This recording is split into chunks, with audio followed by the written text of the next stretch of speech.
Chapter 17. Late afternoon sunlight poured in through the infirmary window at Redwall Abbey.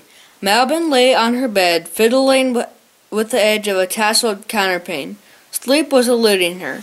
With a gentle tap on the door, an Appomattox entered, carrying a tray. Skipper and Log-a-Log came in with him.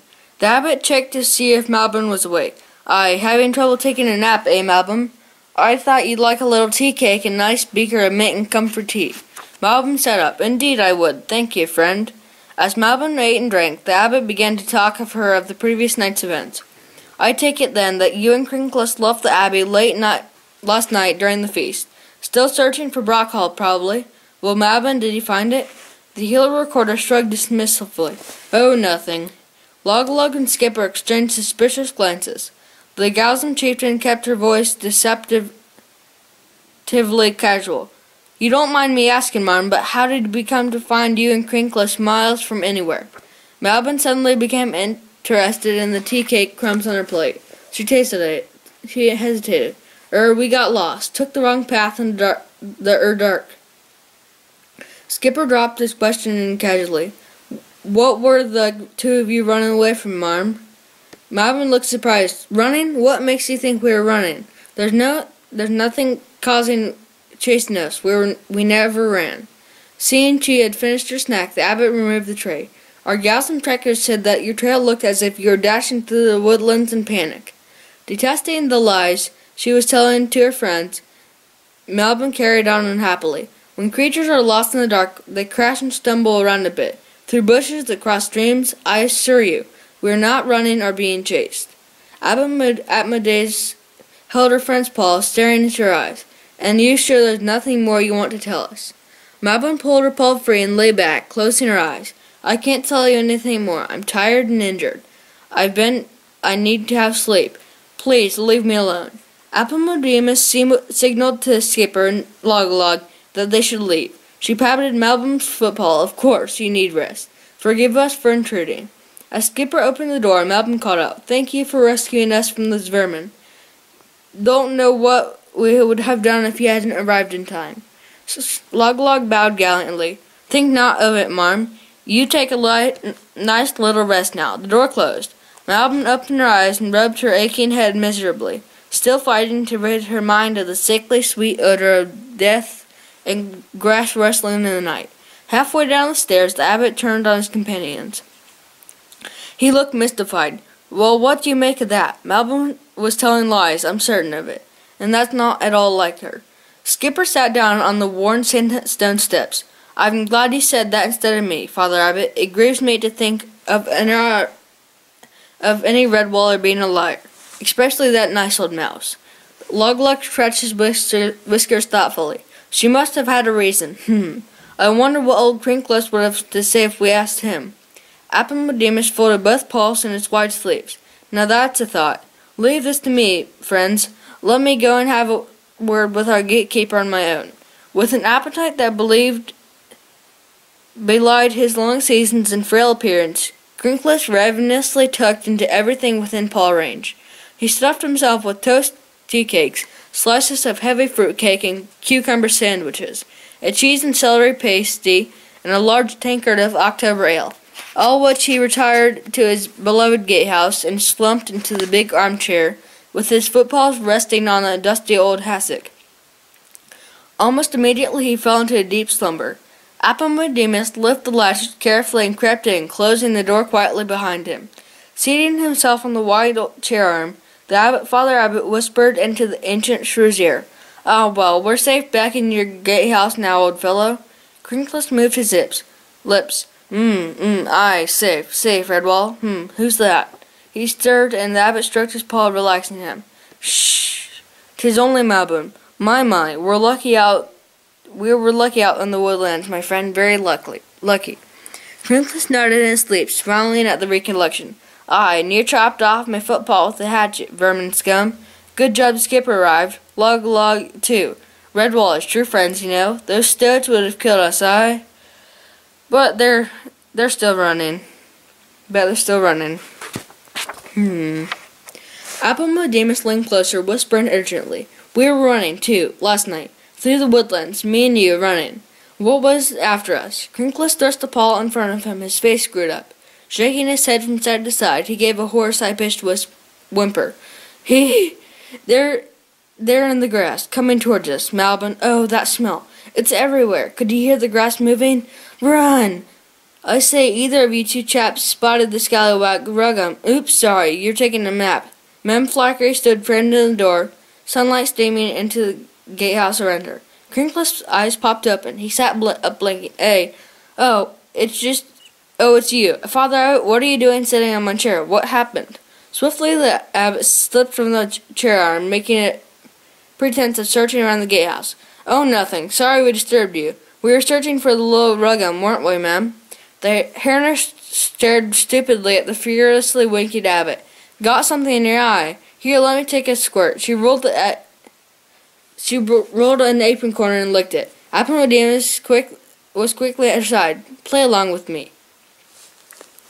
Mem did not have a clue what was going on. Play along, sir. Righto. What do you want to play? Hunt on the acorn. Toss the pebble. Bit silly playing flipping games instead of looking for the confounded Ruggum, what? Crinkless regarded them both curiously. He was not in the best of humor about having his nap broken. Now what are you two gabbling about? Can't have a bit of peace after all I've been through. Clear off. Mem slaughtered off the gatehouse. Wish I could have all sleep in the bloomin' day away, instead of getting old bally jobs done. Fine state the jolly old abbot'd be in there. What? Crinkless was settled back down. As the abbot was leaving, he tried once more time to fathom the mystery.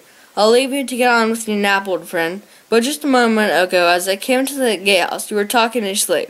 You seemed quite upset. Crinkless opened one eye. Did I? What was I saying? The abbot spoke hesitantly, as if trying to remember. Something about a smell being everywhere and the grass moving. You seemed very unhappy about it, because you were telling some other beast to run, shouting it aloud, almost as if they were chasing you both. Crinkless was wide awake now and on the alert. Appomattox noted the look of horror on his face as he answered, It was nothing, only a dream. Leave me alone, father. Appomattox bowed. As you wish. He left the gatehouse. Lug and Skipper were on the ramparts of the northwest corner, staring into the silent fastness of Mossflower Wood, when the abbot joined them and told them what Crinkless had said. The Gotham chieftain felt the fur on his nape prickling. At first I thought they might have been attacked by the crows, but this is different. I don't like it, father. What did he say? A smell being everywhere and grass moving? Grasping his javelin, the big otter shook his head. Crows don't attack at night. Leastways, I've never heard of 'em doing so. Maybe 'twas the three stoats trailing Malvin and Crinkless. They smelt pretty strong, but no worse than any other vermin that ain't washed in 2 seasons. 'Tis a puzzler. Right enough. Mayhaps you and me go together might take a look tomorrow. Lug. In the meantime, Father Abbot, you'd best forbid any beast leaving the abbey to go wandering round Mossflower. Appomattox patted the otter's well-muscled back, at least until the matter is cleared up. Thank you for your advice, my good friend. The 3 stoats had gnawed through the ropes that bound their footpaws together. They sat in the thick woodlands, far from the spot that they had met up with the redwallers. Vanquished, humiliated, their mood was far from happy. Wiki, the self-appointed leader of the trio, flung the rope scraps viciously into the bushes. He curled his lips scornfully at the other two. Used to was a lot of help. Them shrew had me down, took me by surprise, he did. Cligger, why didn't you grab your hatchet and chop him? And Burgog, fancy letting the otter bust your spear in half like that, idiots. Klinger bared his uneven teeth at Wiki, snarling. Will you listen to him? He just stood there and let the little screw take the sword out of his paw. I was too far away from me hatchet, and I had 4 true rapers at my throat. But I didn't notice you going for him with your sword. Burgog picked rope strands from his teeth with a filthy claw. Did you see the size of that otter? I didn't stand a chance. The spear belonged to me old grandpa. The shaft was as strong as oak, but he busted it like a twig. Wiki kicked out at him. Next time you let an otter break your spear, I'll bust you like a twig. Burgog spat at him, but missed. You and what else? Gringe Nose. Try and put a paw near me." Wiki stood up and cast about for a stick. "Scrunch nose, is it, right? I'll show you, barrel bum, toad belly, pickle paws, plinky paws." Burgog looked hugely offended. "Oh, did ye hear that? He called me Plinky Paws. I'll fetch a cloggy lump on your head, soon as I find a good rug." Cligger rose in disgust. "Why don't you two give your gobs a rest? You won't get your bellies filled by calling each other daft names. I ain't had viddies for 2 days now. Let's search round for roots and things to eat." Burgog clapped a paw on his nose. "Paw, what's that stink?" Wiki caught a draught of the foul odor and blenched. "Phew, you better find a stream and get a bath, you greasy-eared wibble." Greg looked quizzically at Wiki. What's a wibble? The Wiki spotted something hanging from a tree behind Burgog and pushed him past, remarking scathingly, "I don't know, but if there was a wibble, I bet it smelled just like you, and I ain't getting one of these." He gathered up 2 cloaks and 2 lanterns that had belonged to Malbum and Crinkles. Burgog's face fell. "Give us one of those cloaks. I ain't got a warm cloak." Winky poked out his tongue like a naughty vermin babe. "Ho, no, you ain't getting nothing. I'll give you one of these cloaks and the lanterns to Cligger. That'll teach you to call me a scrunch nose. Hoy, Clig, here's some booty for ye." The otter grew more powerful as he looked around, calling, "Cligger, mate, where are you? Have you found you some viddies? I'll trade you viddies for a lovely cloak and a lantern." Cligger had found a door partially opened in the trunk of a great spreading oak. Though the smell was overpowering, he could not resist opening the door, forward to see what lay inside. Wiki and Burgog heard his scream cut the quiet woodland air like a knife.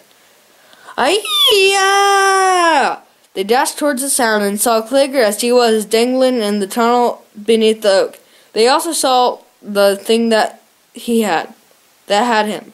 No sounds issued from their fear-clamped mouths. Eyes bulging with terror, both stoats stood petrified for a moment. Then the overpowering stench of the thing hit them both stoats like a solid wall moving forwards. It took their paws and fled, running twice as fast as Malbum and Crinkles had run. A short while thereafter, the sounds of Wiki and Burgog had receded into the distance as they tore through the woodland running due north. Around this area of the spreading oak, all was silent in the sunlit summer noon. 2 cloaks and 2 lanterns lay forgotten on the ground amid the musty, bittersweet odor.